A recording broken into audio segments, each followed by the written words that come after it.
या गाडीले काय झालं रे? तर काय म्हणता मित्रांनो, मग आपले पेपर राहिले होते लिहायचे, उद्या देणं होती जलमले जाऊन. तर मग आपले पेपर चेक केले की कोणता पेपर राहिला की नाही बुवा. तर त्याच्यामध्ये एक आपल्याला मराठीचा पेपर दिसला, तो लिहिलेलाच नव्हता. तर ते पेपरला आपण बाहेर काढले. मग काय पाठीवर पेनच नाही, मग पेन उचलला पहिले आपला. पेन तर लय खतरनाक होता आपला, मस्त काळ्या कलरचा पेन होता. पेन उचलला आणि मराठीचा पेपर घेतला आणि लिहणं चालू केलं. सकाळी लवकर उठलो बुवा आणि गेलो वर. वर गेलो पहिले आणि जाऊन आपले कबूतर सोडले, अंदरच दिले बॉस कुठल्याच सोडून.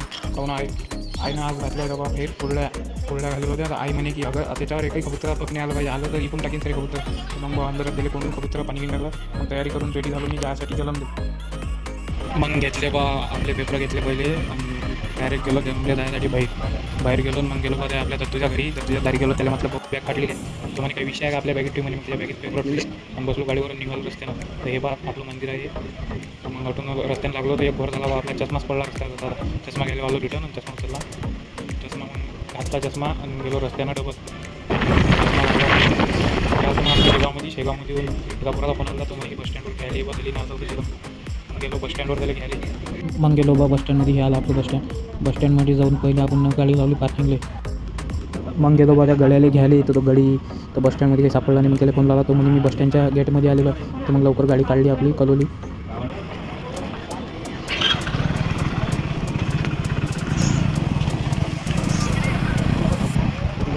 मग त्या गाड्याला बसवलो बा गाडीवर आणि गाडी काढली रस्त्यानं. मग आलो बा जलंबा आणि आता चाललो आम्ही कॉलेजच्या रस्त्यानं. तर व्हिडिओ आवडला असेल तर लाईक करा आणि फॉलो करा आणि पार्ट 2 पाहिजे असेल तर कमेंट करा.